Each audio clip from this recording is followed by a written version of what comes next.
Ora viva, seja bem-vindo ao Planeta Mulher, que hoje começa com a frase da escritora Clarice Lispector, que diz assim: não tente entender a vida, viver ultrapassa qualquer entendimento. E no programa de hoje nós vamos falar como lidar com as emoções e depois de um grande aborto. Temos ainda Tatiana Oric e Fátima Albino.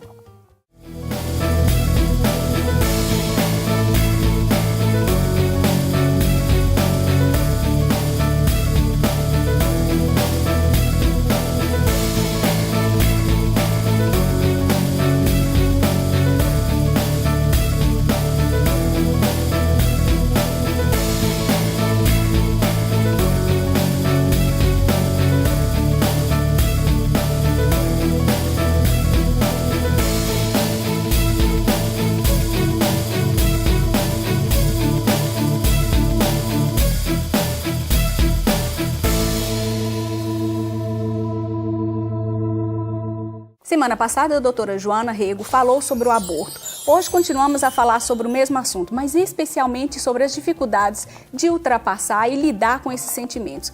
Este é assunto, então, para a psicóloga Catarina Damaso. Catarina, tudo bem? Tá tudo, Claudine. Catarina, que bom que você está aqui, mais uma vez no Planeta Mulher, e hoje nós vamos falar, então, de um assunto que mexe com muitas mulheres, não é isso? É verdade. O aborto é um tema bastante polémico, não é? Prende-se com muitas questões éticas e morais e, portanto, é um assunto controverso. E que vai deixar muita mulher triste aqui também, porque o assunto, inclusive, veio pedido do nosso Facebook quando nós falamos sobre a questão do aborto. A Elisa mandou um e-mail para a gente na semana passada e disse que ela já teve uma gravidez e logo a seguir teve outra, perdeu os 2 bebês e não consegue ultrapassar. E o assunto de hoje é exatamente esse: como ultrapassar essa situação logo depois de um aborto. E já agora, por que será que é uma situação tão difícil para as mulheres? Ora bem, a mulher é fonte de vida e, como fonte de vida, quando tem uma situação de aborto, sente-se incapaz, sente que não foi capaz de levar aquela gravidez até ao fim. Portanto, carrega um sentimento de culpa, ainda que a culpa possa não ser dela, não é? Porque pode, efetivamente, não ter feito nada errado para que essa situação acontecesse. No entanto, ela sente-se frustrada. Exato. Nós, que somos mulheres, estamos sempre carregando uma culpa por uma coisa ou por outra. Por que será que nós temos esse sentimento logo após uma situação traumática como essa?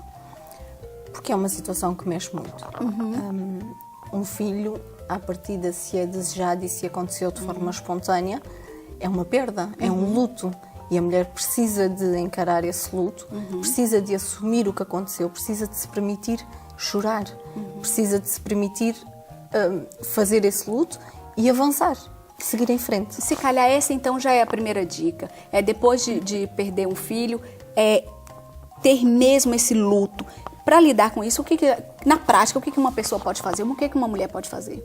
Na prática, tem que se apoiar na família. Sim. No companheiro, no marido, nos amigos, portanto tem que se munir de tudo o que possa para ajudar a ultrapassar essa situação.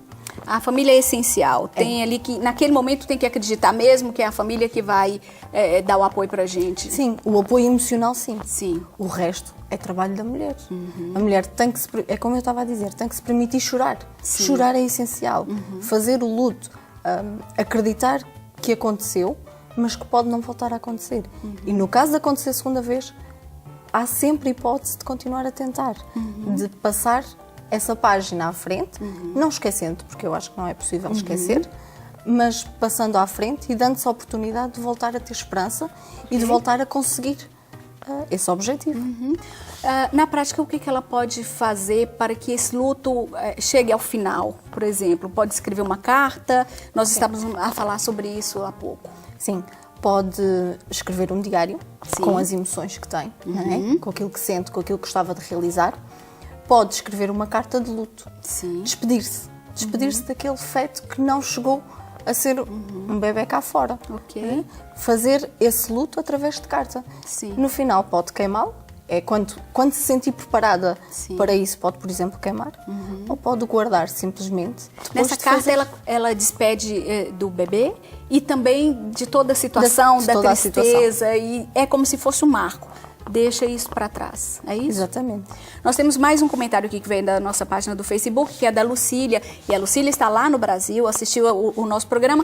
E a Lucília diz o seguinte: será que um filho pode superar um outro? Será que uma gravidez vem para cobrir esse sofrimento? Eu acho que não. Substituir, segundo o termo, acho que não. Dá nova esperança, porque se a mulher tem esse objetivo de vida, é natural e é legítimo que continue a tentar. Sim. Substituir não substitui. Eu acho que a mulher vai sempre pensar naquele filho que não nasceu e que não foi até ao fim, naquela gravidez que não foi até ao fim. Mas é possível superar, claro. Sim. Aliás, tem que superar, Claro. né? A mensagem é essa, é a busca de estar cada vez melhor. A Catarina, como psicóloga, qual o recado que gostaria de mandar para quem está lá em casa e que já passou por isso, ou tem uma amiga que já passou por uma situação como essa, que em 99% das vezes é traumática?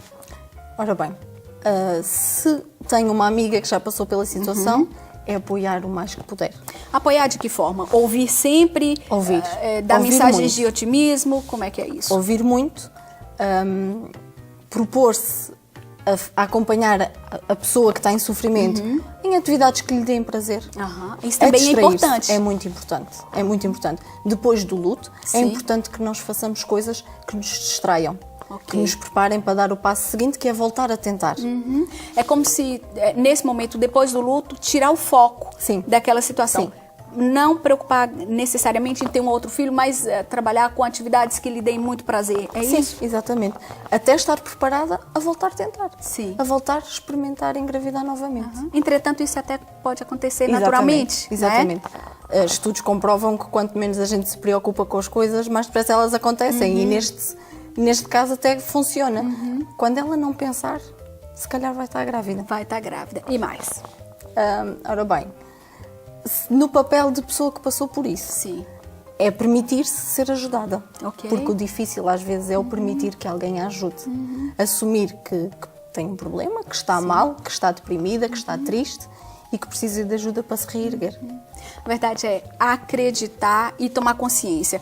Eu passei por isso, não sou a única no mundo e tenho que ir para frente, tenho que recuperar minha vida, é isso? Exatamente. Acima de tudo, tomar consciência que não é única. Nós, quando temos um problema, temos dificuldade em pensar que há pessoas piores e que há pessoas a passar pelo mesmo. Mas e a primeira importante. frase, geralmente a primeira frase é por que eu? Exatamente. Né? Mas isso é normal. A mulher Ok. tem que passar por essas fases. Sim. Pela fase de perguntar porquê eu. Mas depois perceber que não é única. Depois, se calhar, é uma outra pergunta. Por que não eu? Exatamente. Né? Afinal, não somos melhores do que ninguém, Exatamente. passamos por todas as dificuldades. Catarina, muito obrigada por estar aqui. Obrigada, eu. Vai voltar sempre, porque tem sempre Passa assuntos que tão estão rápido. pedindo. Passa tão rápido, é verdade. Muito obrigada e até a próxima. Obrigada, até a próxima. A entrevista da Catarina já terminou, mas o Planeta Mulher ainda tem muito mais. Não saia daí que nós voltamos mesmo muito rapidinho.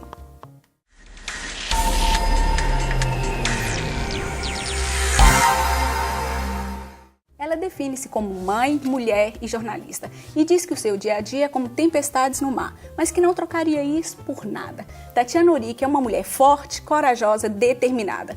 E é claro, é por isso que ela está aqui conosco no Planeta Mulher. Tatiana, tudo bem? Olá, Claudina, obrigada pelo convite. Pois obrigada pelo convite, é isso mesmo que eu ia falar. Tem quantas vezes que eu já te convidei, Tatiana? Eu sou quase madrinha, madrinha do Planeta Mulher. Então não é? Madrinha, e, sim, portanto, senhora. já estava a passar da hora. É verdade. Aliás, quando nós começamos tudo ali na rádio, foi uma loucura. E se eu não tivesse a Tatiana por ali, de repente a coisa não teria chegado até hoje. Claudina precisava de algum apoio só técnico, de resto. Mas correu muito bem e a Claudine foi das pessoas que surpreendeu a terceira por ser tão proativa e por, ao contrário do que se possa pensar, fazer um programa só dirigido a mulheres, que não é só pintado de cor-de-rosa.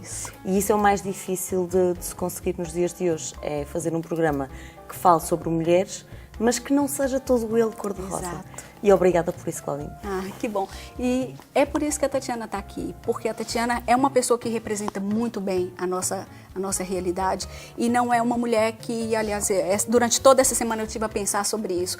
A Tatiana se intitula como mãe e isso é algo muito interessante, porque eu tenho visto inúmeras mulheres que dizem e levantam a bandeira: eu sou feminista, eu sou uma pessoa que não quer ter filhos por causa da minha vida. E a Tatiana transborda energia e mostra pra gente que é capaz, é possível ser as duas coisas. Você percebe é preciso isso? de algum apoio, que graças a Deus tem, Claro. não é?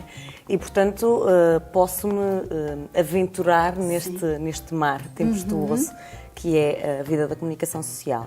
O que é certo é que há coisas que ficam para trás. E falei uma vez com uma colega que se estava a lamentar porque estava desempregada, infelizmente, são muitos. E nesse dia, olhei para ela estava com a filha, e disse-lhe: estás a acompanhar, estás a ter da tua filha tudo aquilo que eu não tive do meu Rafael. Portanto, eu dediquei-me muito à profissão, é verdade. Também não podia ser de outra maneira, claro, porque tinha que ir à luta. O que é certo é que não fui eu que vi os primeiros passos, não fui eu que encontrei os primeiros Aconteceu dentes. comigo também. E, portanto, também não foram educadoras, foi a minha mãe. Exato. Portanto, foi a avó dele. Mas é óbvio que temos que fazer escolhas, muitas vezes, se calhar um bocadinho injustas. A sorte é que o Rafa não me cobra. E, portanto, nisso sou uma sortuda. E eu sei também que ele é assim, baba completamente com a mãe. Babamos um não pouco. é? E, inclusive, é interessante a gente falar sobre isso, porque já tivemos várias psicólogas aqui no Planeta Mulher que sempre disse a mesma coisa. O mais importante não é o tempo todo com os filhos, e sim a qualidade do tempo. E é muito interessante, porque eu também já te conheço e vejo o seu relacionamento com ele. Ele é um homenzinho, né? Você fala com ele como se fosse um adulto. E isso é maravilhoso, porque ele acaba crescendo também com essa consciência.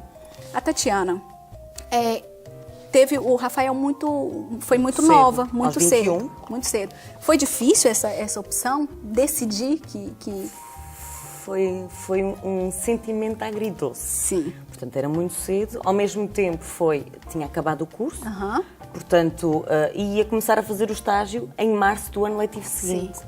Ele nasceu em dezembro e eu em março fui estagiar e a minha vida correu normalmente como estava tudo previsto. Naquela altura era para fazer tempo para começar o estágio e, portanto, nasceu Rafa, estava praticamente criado, como se diz na Gualva, e eu comecei a minha vida normal. Não foi num ano de interromper estudos, não foi num ano de ter começado, porque eu comecei nesta área já vai fazer 7 anos, e acho que não consigo ter o segundo e não estar para os primeiros tempos, portanto, foi na altura ideal.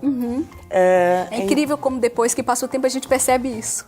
Pois, não é? Porque se não tivesse sido naquela altura, teria interferido muito mais com a minha vida profissional, que entretanto, até para tirar férias é complicado, quanto mais uma licença de maternidade. Portanto, ele escreve direito por linhas tortas. Sem dúvida, não há dúvida. A Tatiana viveu fora.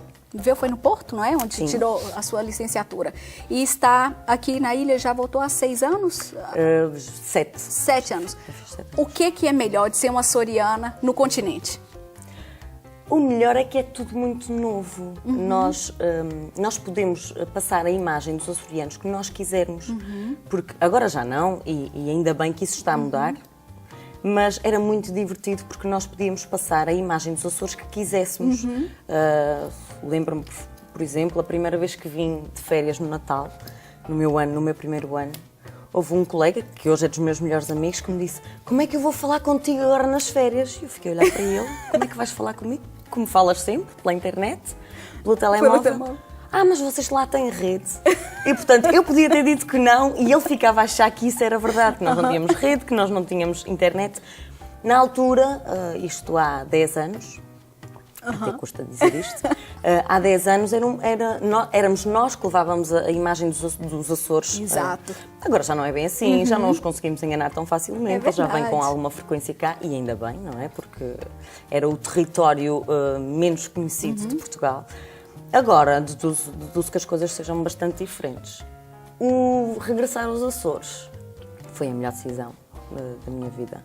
Até porque também, mesmo em termos profissionais, e apesar daqui não estarmos num mar de rosas, também não vejo muitos colegas de faculdade que estejam numa situação... Aliás, são raros os que estão a trabalhar na área. E, portanto, acho que foi uma decisão correta. E depois, a qualidade de vida, a estabilidade para o Rafael, tudo que essa qualidade de vida que aqui tenho e que não teria, certamente, no continente. Quando você foi para o continente, o que você nunca deixou de ser açoriana? Quando falava ao telefone com a minha mãe. Lágrima sempre. Sim. Não... Houve coisas que eu aprendi a gostar estando ausente. Por exemplo, lembro-me perfeitamente que os bolos eram uma coisa... Eu tocava na Filarmónica, em miúdo, e portanto os bolos eram uma coisa que me irritava um bocadinho. porque eu tinha que estar ali no coreto o dia todo a tocar. Então não gostava muito dos bodos. Até ao dia em que estava no Porto e a minha mãe ligou-me e eu ouvi a Filarmónica da Água Alva a tocar e o meu irmão a fazer um solo e, entretanto, desatei a chorar. O meu pai a tocar desatou a chorar e pronto, eu percebi que gostava do bodo e a partir daí passei a adorar os bodos e estou sempre lá. Um dos muitos exemplos, pratos típicos, por exemplo, não digo a nossa... Ai, as queijadas. Nós começamos a dar valor àquilo que não dávamos, por exemplo, a comidinha da mãe, a comidinha da avó, isso faz muita diferença. E o mar, acima de tudo o mar. No Porto, o mais perto que eu tinha era o Rio Douro, que é muito bonito, mas que não cheira a mar. Não cheira a mar. E não tem as hortênsias, né? As hortênsias. Faz muita falta. Tatiana, café com música. Antes de mais, foi toda semana, depois que eu combinei a entrevista, onde eu ia, eu escutava. Eu entrava numa loja, café com música, eu ia no dentista, café com música. A sua voz é a voz da cidade. Não sei se você tem essa noção. O que significa o café com música para Tatiana? Eu começo a ter essa noção, comecei a ter essa noção bem depois de começar a dar voz. Vai fazer agora 3 anos no Rádio Clube de Angra. Eu, no primeiro dia, quando disseram hoje vais para o microfone e vais começar a fazer o teu programa, e eu entrei em pânico, não é? Mas também ninguém ouve, portanto, eu sabia que as pessoas ouvíamos, mas os mais velhos e afins. Até que, mas a sorte é que não foi logo de imediato. No início lembro-me, nervosíssima, sempre que carregava naquele start, o meu coração disparava, e hoje ainda é um bocadinho, mas é a responsabilidade que faz isso. Na altura era pânico e o que é certo é que mais ou menos um mês depois comecei a ter muito feedback e comecei a perceber-me de que muito mais gente ouvia o Rádio Clube do que eu imaginava. Tinha estado de fora há alguns anos porque as coisas me iam passando um bocadinho ao lado. Agora começo a ter essa noção e a ter a responsabilidade de não poder errar, não é? Exato. E quando erro, tenho logo o feedback, que também nos ensina bastante, e a Claudine também sabe, porque também é a nossa colaboradora. Ser a voz da cidade. Nem por isso, nem tanto. É porque você é modesta. Mas então vamos passar à frente. Tatiana, o que você gosta mais na sua vida? Isso assim, se você pudesse definir-se de uma única maneira, uma única palavra, qual seria? Mulher. Mulher? O que é mais importante para você ser mulher, já agora que nós estamos aqui no Planeta Mulher? Nós vamos alterando a nossa definição de mulher. Lembro-me perfeitamente e vi isto naquelas recordações que o Facebook nos vai trazendo. Uma foto que postei há 3, 4 anos com o meu filho, que dizia que de todos os direitos de ser mulher, o maior é ser mãe. Hoje não concordo com isso. É o maior privilégio para mim, Tatiana. Mas acho que o maior direito da mulher é ser livre, de escolher ser mãe ou de não ser. De ter companhia para toda a vida ou não ter. Portanto, ser mulher é, acima de tudo, ser livre. E há tanto caminho ainda a trilhar. Excelente. Como mulher, se você não fosse jornalista, o que você seria? Acho que é hospedeira. É a única coisa... Eu sempre disse isto desde miúda. É a única coisa que... E é óbvio, quando somos mães, esse desejo vai desvanecendo um pouco, porque depois é uma vida um bocadinho agitada. Mas sempre disse que gostava de ser ou jornalista e a alternativa seria sempre essa. Eu não sei porque é que não foi a primeira opção. Mas é porque você já voa sempre. Onde você vai, você leva muita gente com você. É porque eu gosto muito de voar. Isso. Em todos os sentidos? Em todos os sentidos. Também e no litoral principalmente. Muito bem. Tatiana, infelizmente o nosso tempo já acabou. Muito obrigada por estar aqui conosco. E quer ainda mandar um recadinho para quem está nos ouvindo? Quero mandar um recado a todas as mulheres que tenham orgulho, que não tenham vergonha de nada do que para si, para elas, significa ser mulher. Porque não há uma definição de mulher. Há aquilo que nós vemos como mulher. E, portanto, a minha definição de mulher é uma coisa, a definição da Claudine é completamente diferente. E nenhuma está certa e nenhuma está errada. Portanto, nós temos, acima de tudo, que ser a mulher que gostaríamos de ser, que queremos ser e que acreditamos que é o ser mulher. Muito bem, muito obrigada. Já está convocada a voltar e agora você não me escapa, Tatiana. Prometo. Muito obrigada por estar aqui conosco. Dado o recado da Tatiana, o meu recado é: não saia daí, porque é mesmo muito rapidinho. Nós voltamos já já com a dona Fátima Albino.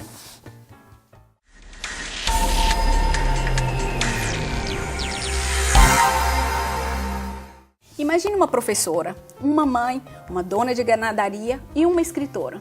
Agora junte tudo isso e o resultado. Está aqui comigo no Planeta Mulher, dona Fátima Albino. Olá, dona Fátima, como vai? Tudo bem? Bem, obrigada. E obrigada por esta oportunidade. A gente já estava querendo a senhora aqui há muito tempo, porque eu tenho certeza que vai ter muito a partilhar com as pessoas. A senhora realmente é uma pessoa que representa muito bem a nossa região, eu já chamo a nossa região. Exato, ótimo.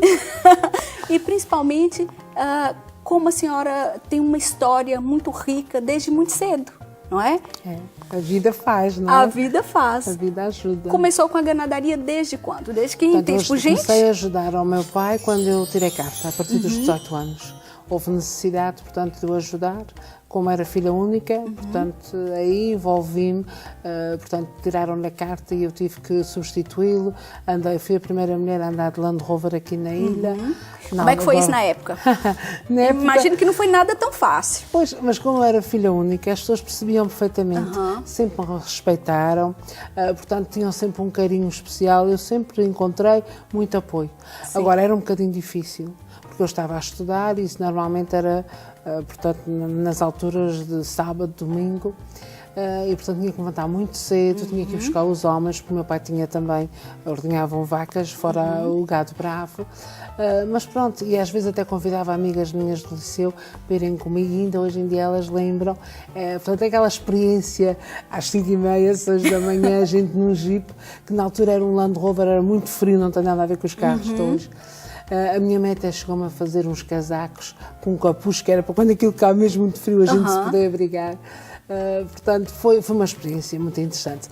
Aí, a minha vontade de mostrar que uma mulher consegue fazer quase as mesmas coisas do homem. Não está fisicamente preparada, hoje em dia já estão, mas naquela época não. Mas nós com vontade, com querer, com poder, portanto o querer é poder, a gente consegue tudo. A senhora sentiu algum tipo de preconceito nesse percurso da senhora? Não. Não? Também eu não ou minimizava isso? Eu não dava autorização a que ninguém me desconsiderasse. Okay. Isso é verdade. O meu projeto era ajudar o meu pai, ajudar a minha família. A família sempre acima de tudo. Sim. E então eu vestia, digamos, o casaco de todas as situações que apareciam. Foram muitas e variadas. Acredito. Mas, portanto, acho que enriqueci muito a minha maneira de ser. E houve uma época em que eu era muito inibida, muito envergonhada. E depois a vida empurrou-me. E então, tens que deixar de ser, tens de começar a falar, tens de começar a tratar da tua vida. Quando eu tiro, por exemplo, o curso de professor aos 40 anos, que é quando o Banco de Portugal fecha, o que é que acontece? Logo no primeiro semestre, a gente tem que fazer uma filmagem. Sim. E eu pensei, olha, já falaste tanta vez na televisão, fazes contas que não tem máquina e andas para a frente. E foi exatamente o que eu fiz. E saiu bem. Mas depois sentia que era uma violência para uma menina de 18 ou 19 anos, que eu tinha colegas não é, dessa idade. Na verdade, estar a iniciar o curso e ver-se logo à frente de uma câmara não é fácil. Não. Portanto, é um bocadinho violento. Para mim, como eu já tinha 40 anos, portanto, estava a fazer o curso que eu gostava, que não tinha acabado porque tinha interrompido para ir para o Banco de Portugal. Quer dizer, tudo feito por amor. Sim. E feito com aquela paixão de querer evoluir, de querer ser mais. Portanto, acho que tudo se passa, é muito fácil. A senhora é uma pessoa muito respeitada aqui na ilha, a senhora é uma pessoa muito querida e tudo. Hoje, de repente, a senhora tem como referência, as pessoas têm a senhora como uma referência de muito sucesso. Isso foi sempre fácil? Não, foi difícil, muito difícil. Passámos por momentos muito maus, só que também tenho que dizer que, tendo ao lado o marido que tenho, trabalhador, honesto, portanto com muitos projetos, às vezes uma pessoa muito introvertida, não é uma pessoa expansiva, só em pequenos grupos ele está mais à vontade, mas muito responsável, digamos, com o projeto maior dele é a família e a ganaderia ter sucesso, porque ele gosta de se meter em qualquer coisa, mas é para ter sucesso. Só para fazer de contas não faz parte do projeto dele. Também é fácil, porque repare, eu represento a herança, ou seja, o ter chegado à ganaderia, a nossa família. Sou eu a filha, não é do José Albino. Mas ele hoje em dia já é conhecido por Albino. Pois então, é. ele já não é António Ferreira, ele é António Albino. As minhas filhas também. Por exemplo, a Susana e a Sónia sempre foram chamadas no liceu, na escola, por Albino. O que é que acontece? Aconteceu o inverso, não é? É verdade. A minha filha Susana, quando nasceu a minha neta, então pôs o nome de Mercedes Albino. Porquê? Porque nós temos sempre que explicar que no nosso nome não temos Albino. E já até aconteceu lá na escola, portanto, programas e documentos até sérios e importantes da nossa escola, e a psicóloga não sabia que eu não me chamava Fátima Albino. Então ela escreveu lá Fátima, mas tive que chamar a atenção. Não pode dizer Fátima Albino, porque Albino eu não tenho no nome. Era o nome do meu bisavô, e depois o meu avô mudou o nome do meu pai, porque um dia chegou cá a todos e não havia nenhum José Albino para levantar. Portanto, esses todos. Quer dizer, a vida é feita de pequenos nadas. São as coisinhas que se vão acumulando, são as situações que nos apresentam. Mas só uma questão, essa decisão da senhora não adotar o nome Ferreira, e Albino já foi uma decisão de muita força, né? Foi. E quando andava no liceu, a nossa não olhava quando me chamava Fátima Albino.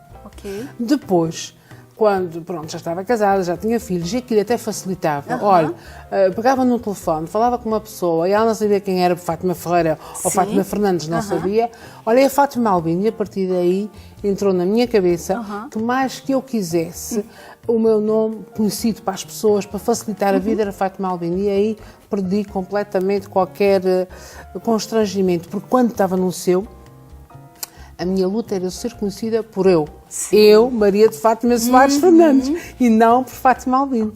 E, por exemplo, tenho muita honra, digamos assim, o meu trabalho como professora provisória no Banco de Portugal, nada disso teve influência com o nome. Isso para mim é só de muito olhar, a gente percebe perfeitamente, não precisa nem sequer te dizer isso.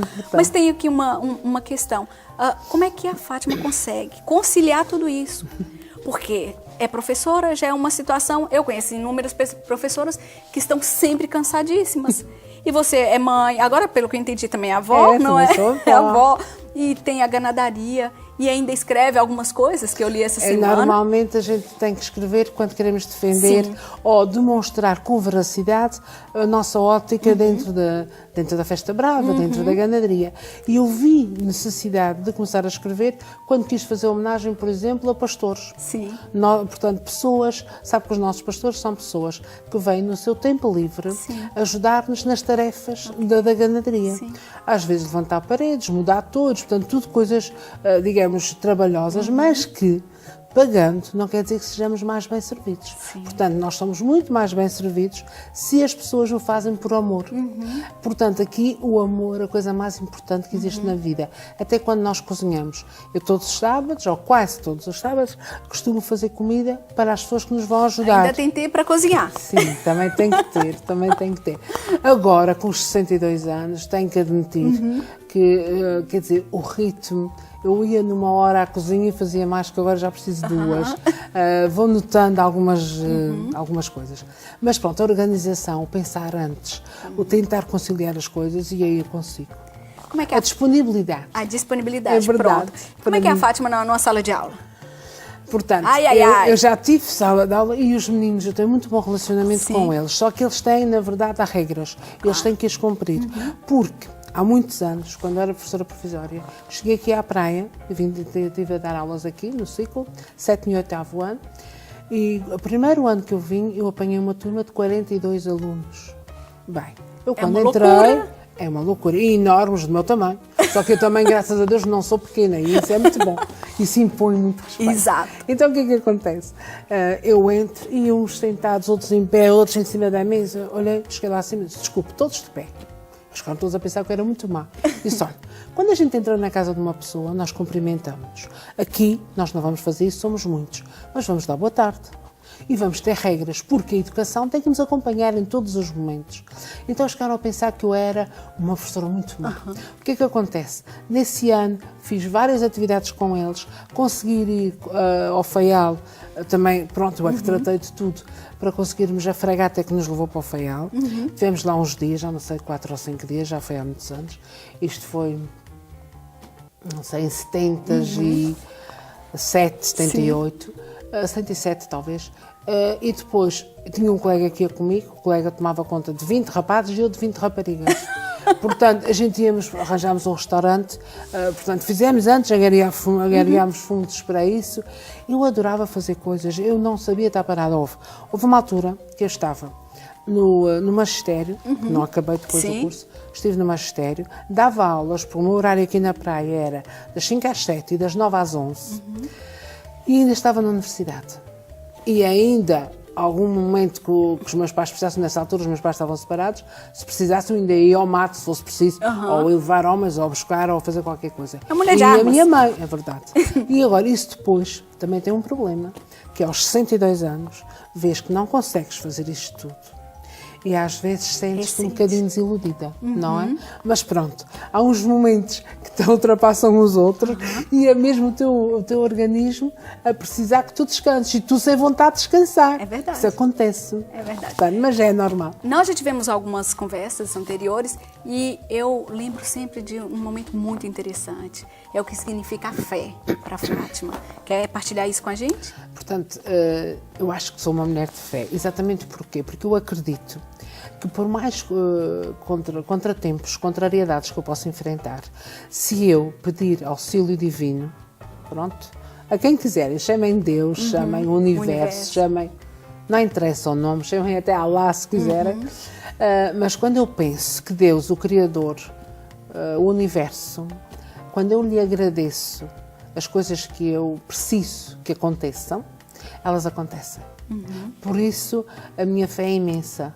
E noto, às vezes, a conversar com o meu marido e ele, bem, nós já passámos por tanta coisa e tão variada que pareceu fácil. É verdade. E não foi, no dia-a-dia não foi. Só Mas, depois que passa que a gente resultado, percebe. Exato. O resultado destes anos, por exemplo, só à frente da ganaderia nós estamos desde 1990. Portanto, quer dizer, muita os meus história para pais contar. morreram em 94, já vai 21 anos e depois nós olhamos para a ganaderia e não está tudo pronto, há mais para fazer. É claro. Olha, nosso tempo acabou, infelizmente, mas nós temos tanto ainda para falar, mas vai voltar novamente aqui no Planeta Mulher. Antes de mais, muito obrigada por estar aqui conosco. Obrigado, eu. Com fé e muito grata a Deus por tantas mulheres maravilhosas como essa que está aqui conosco, é que nós terminamos o Planeta Mulher. Como você já sabe, semana que vem nós estamos de volta. Um grande beijinho e boa semana!